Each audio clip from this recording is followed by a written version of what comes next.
In the course of its rise, the Chinese communists had to absorb three major defeats.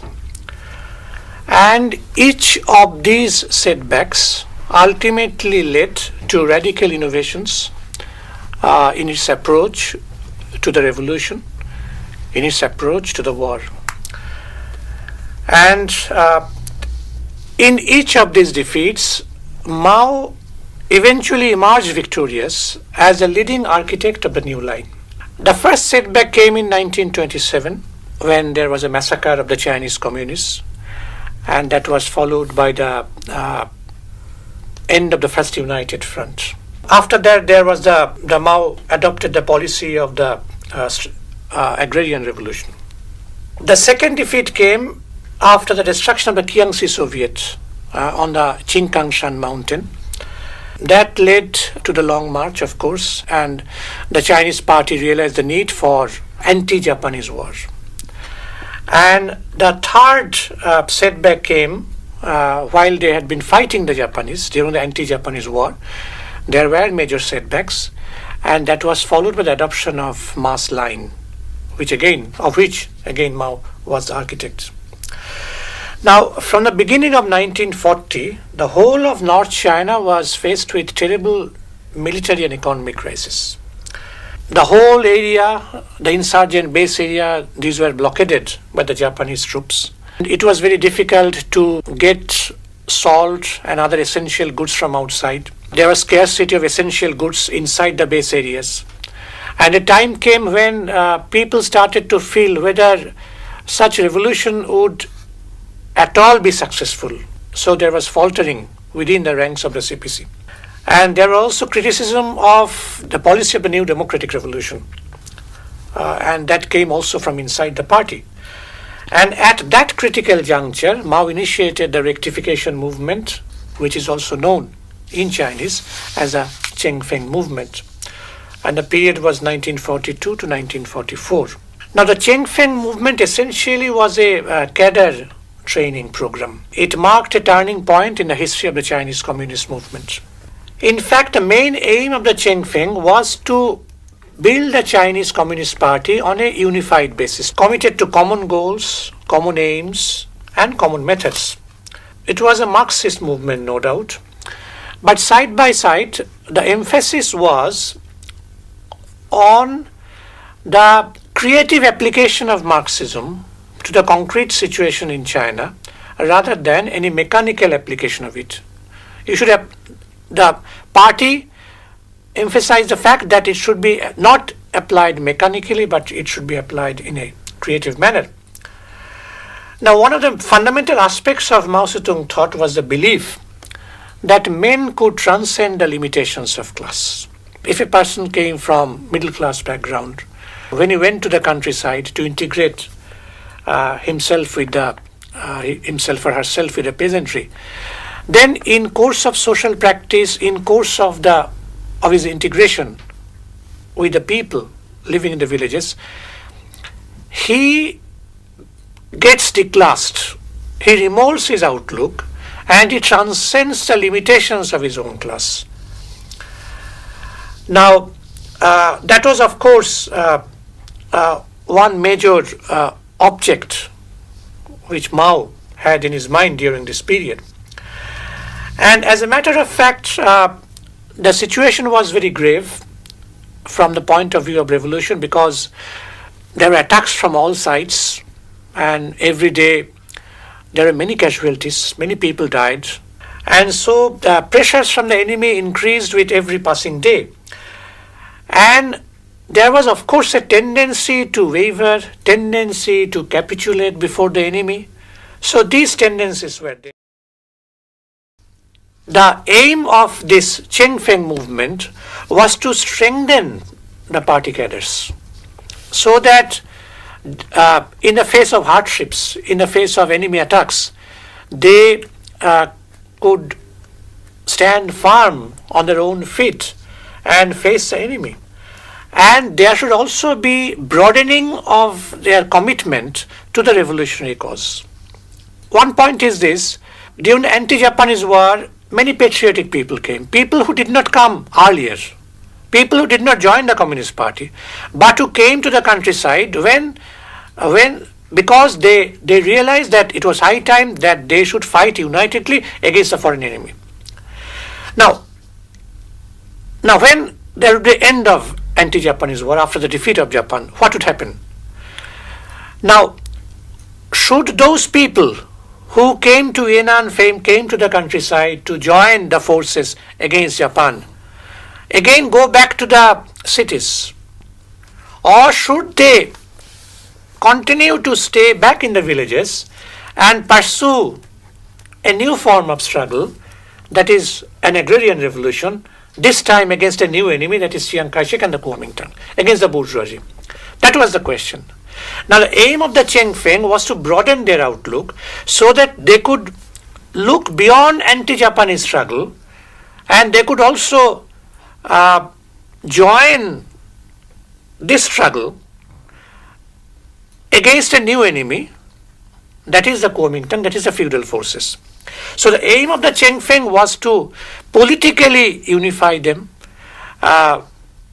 do something, educate them, so that they became politically mature, politically conscious, and so they could also think beyond anti-Japanese struggle. Now, Mao held that the Cheng Feng movement was a successful method to resolve problems. He wrote an important essay on the correct handling of contradictions among the people at that time. And there he said that the method of unity, criticism, unity was the most democratic method. Whenever any comrade committed some errors, one has to rectify his mistake. One has to help him rectify his mistakes. So the need was to start with the object of unity. And then there would be discussion, ideological struggle. And there was, of course, there would be pressure on the erring comrade. But the aim would be to forge a new unity on a new basis, not to get rid of him, not to expel him from the party or from any forum. But the aim would be to help him rectify his mistakes, and so that he could be ideologically unified, he could be strengthened from the ideological point of view, so that party could be more coherent. And it is pertinent to point out that Mao had been adopting these methods at a time, these methods of persuasion at a time when Stalin in the Soviet Union failed to make any distinction between the people and the enemy. In the process, he liquidated a large number of revolutionaries, people who were pro-revolution, who were not enemies, definitely. So in this sense, the Cheng Feng method adopted by Mao was clearly a departure from the line adopted by Stalin in a different country, of course. And there was, side by side, there was an educational program also. Newer and newer texts were suggested for reading. And within the text were included Mao's own contradiction and practice, both of which were regarded as Mao's original contribution to Marxism, Leninism, philosophical contributions to Marxism. Now, closely tied up with the Cheng Feng was another movement known as the Xia or to the village movement. Cadets and students went to the countryside to assist the peasants during the harvesting season. This was one aspect of the Xia, and it continued. But soon new elements were added to it. It was in the spring of 1942, in the context of the rectification movement, that is the Cheng Feng movement, that the second and a critical phase of the Xia started. Preparatory to their assignment in the countryside, students and intellectuals, they studied in Yunnan. Yunnan was the center, revolutionary center, in Shenxi, northern Shenxi. And the aim was to train those students in Yunnan so that they could have a prior assimilation of the new goals. They could have a clear idea of what they're going to do. And the main aim was to overcome the mutual prejudice and ignorance of intellectuals and peasants towards one another through sharing a common experience. That is, people who came from the cities to the countryside, they were not at all acquainted with the problems in the villages. They only did mental labor, not physical labor. They hardly took part in economic struggle for production or class struggle, hardly. On the other hand, the peasants, since they could not read and write, they were illiterate, so they could not do scientific experiments. But they definitely took part in class struggle and economic and struggle for production. So when these two sections of people came together, there was a process of learning started from both sides. Both of them had something to learn from both. And in this way, the gap, there are three great differences which Marx pointed out. That particularly the third one, that is the difference between mental labor and physical labor, apart from town and country and worker and peasant, it came to be reduced. Because who did not take part in mental labor now could take part in mental labor when he became literate. On the other hand, the town-dwelling people did not take part in physical labor, but now when they came to Yan'an, they had to take part in production, tilling the soil, etc., various types of productive work. So they also learned something. So in this way, the gap. So one single person now was doing both physical labor and mental labor, both the people. So in this way, the difference came to be minimized. There was a reduction in the difference between mental labor and physical labor. Now, the Siang had another important element related to culture. The people who came from the cities, they were educated people, they were intellectuals, most of them. And there were many artists, writers. So when they came, they started writing in a way that reflected the aspirations of the peasants. They reflected day-to-day struggle of the peasants. They reflected the anti-Japanese struggles, which all of them had been waging. So we have the emergence of new poems, new novels, new short stories depicting their struggle, both day-to-day struggle as also their anti-Japanese struggle. So in this way, a new type of culture developed, which Mao called a new democratic culture. And in fact, Mao developed a Yan'an Forum.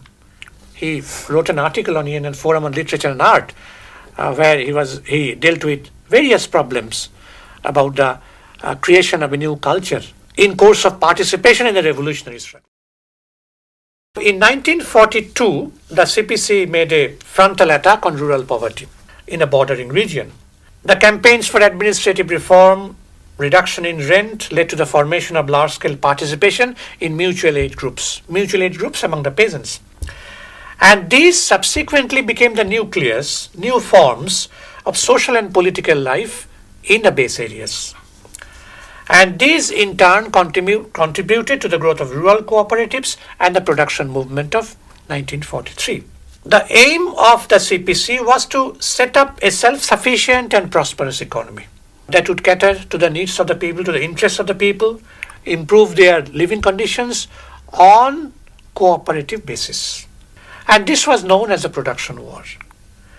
And a number of innovations were attempted during that period, and the most important of which was the organizational production. Now, it was made clear that all the persons, whether he was a party person, irrespective of his rank, or a Red Army or a soldier, or peasant association member, or any other person, an administrative official, all of them would have to take part in production. And in fact, in Edgar Snow's book, Red Star Over China, there is a mention of Saturday brigades. Saturday brigades means that every Saturday, all the people, starting from Mao, right down to the cadre, they would have to take part in physical labor. They would devote some time, some hours of the day, to doing physical labor, to do productive work. Now, by so doing, again, the gap between the leader and the led, between the cadre and the people, that got reduced to a large extent. And a sense of solidarity develops among them. It strengthens solidarity among those people, between the leaders and the people, between the cadre and the people, between the army and the civilians. And through the unification of mental and physical labor. During the same period, there was a senior cadres conference. And there, Mao advocated, in the virtual absence of capital, a labor-intensive development program. It was a new model of development. We have a new developmental model, unlike the Western model of development. And that new model of development involved the mobilization of the people at the rural sector. All the material and human resources were to be channelized, were to be utilized to the best possible extent, and their physical efforts were channelized into cooperative ventures. Now, while proposing this labor-intensive development program, Mao had to fight against two deviations. There were two important deviations that cropped up. Now, one section within the party believed that in such backward countries, such as the Chinese countryside, there could hardly be any economic development. It was not possible to initiate any development program in the countryside of China because it is simply backward. So that was one deviation. And the other deviation was the view that all resources should be immediately channelized into the development of heavy industry and not into that of agriculture and light industry. Mao naturally had to fight against both these deviations, and he pointed out that, of course, developmental work was possible in backward areas. Of course, in the initial stage, we'll have to see to the development of agriculture and light industry because the people, overwhelming majority of the people, depend on these two sectors, light industry and agriculture.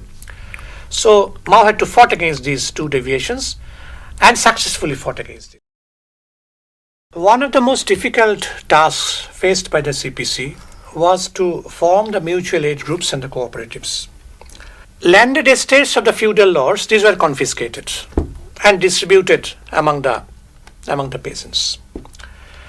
But distribution of land among the peasants was also implies that there was a creation of a new form of private proprietorship. Character was different, no doubt. Land to the tiller program, meaning land belongs to the tiller. So the tiller becomes a proprietor of the land, which was not the case. In the earlier period, it was under the control of the landlords, not the peasants. But the aim of the Communist Party was to create a society where there will be no private property. But it should go through stages. There could be no stage jumping. So mutual aid groups, that is, which we have already talked about, mutual aid groups were formed, embracing more and more people to cultivate collectively the same soil. Then the cooperatives were formed. Next one, that is educational and social change. The political and economic innovations initiated in Yan'an were also closely connected with a broad vision of development, rural development. And the main aim of the CPC was to create local institutions by the people, for the people. It's a new concept known as a Min-Pan concept. And these Min-Pan institutions embraced the countryside during the Yan'an phase. It was also reflected in the field of education.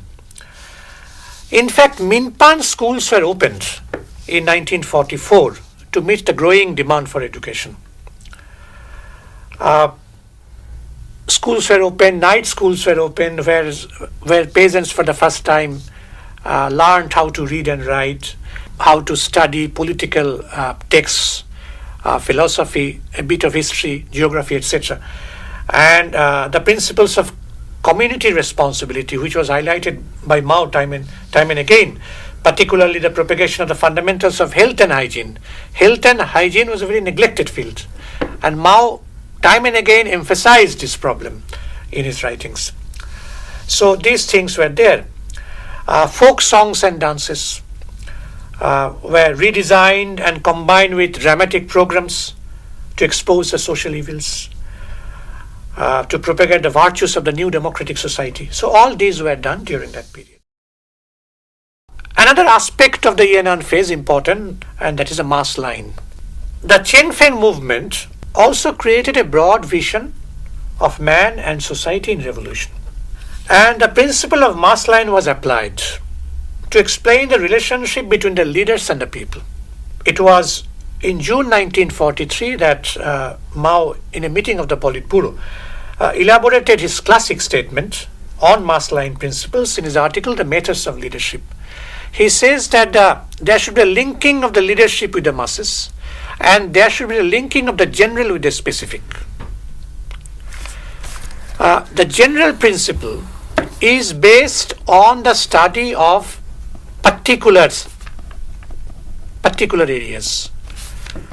There are many particular areas, and the leadership of the party makes an analysis, a summing up of the particular areas, and arrives at a general conclusion.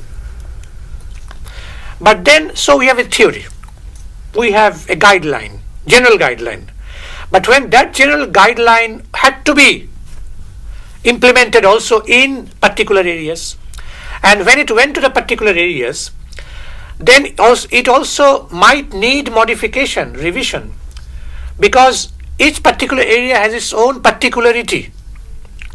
So in order to respond to that particularity or specificity, so there should be a linking of the general with the particular. So it starts from the particular, comes to the general, and from general back to the particular, and it's a process, ongoing process, it never ends. This is one thing. And other is the linking of the leadership with the masses. Of course, the leaders are expected to guide the people, but they should also be guided by the people themselves, because they come from the people through struggle, and they should always go back to the people to share their experiences with them, and the leadership would also have to learn from the people all the time. So it is also never ending. The relationship between leader and the people, between the people and the leader, is also never ending. So these things were explained in his article, The Methods of Leadership. And in fact, during the period also, new values of life also developed. There was a creation of a new society, and along with it, there was a creation of new values also.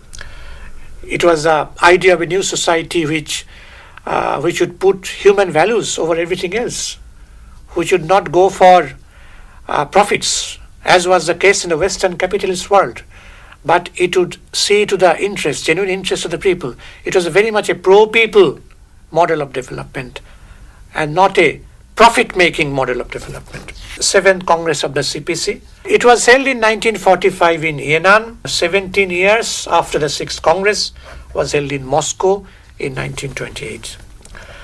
And Mao Zedong described it as a Congress of victories. By the time of the 7th Congress, Mao's ideological authority had already been established. Mao Zedong thought had already come to be introduced in the political circles throughout the country. And the membership of the party, the membership of the Red Army increased to a large extent. And the CPC had got transformed from a national force into an international force. That brings us to the last phase, that is the Liberation War. After the Japanese surrender, the anti-Japanese struggle was over. So there was no more need for the Second United Front, because now back to the same situation, war against Chiang Kai-shek and the Kuomintang. That continued from 1945 to 1949, and it ended in the defeat of Chiang Kai-shek. He fled to Taiwan, and on 1st October 1949, the People's Republic of China was proclaimed by Mao, and its proclamation marked the end of the anti-imperialist, anti-feudal struggle, the attainment of the new democratic revolution, and the setting up of the People's Republic of China. And that led to the next stage, that is the stage of socialist revolution. So you told that mass lines linked the general with the specific. Can you please elaborate this statement? Whenever you study any situation, you start with a particular area, and then you make studies of many particular areas, and after that you make a summing up, and then come to a conclusion, a general. You can generalize. You can generalize only after summing up the experiences of different particular conditions. So then you form a theory about that area or the region, the larger area. But you will have to go back again to particular areas either those areas or new areas, and it might happen that you will have to change your conclusion. You might have to revise, modify your statements. So it's a process. So you start from the particular, come to the general, and then go back to the particular again, and then come to back to the general again. Because in course of doing this general, particular, general, specific, etc., you are gaining in knowledge. Same is true for the Communist Party.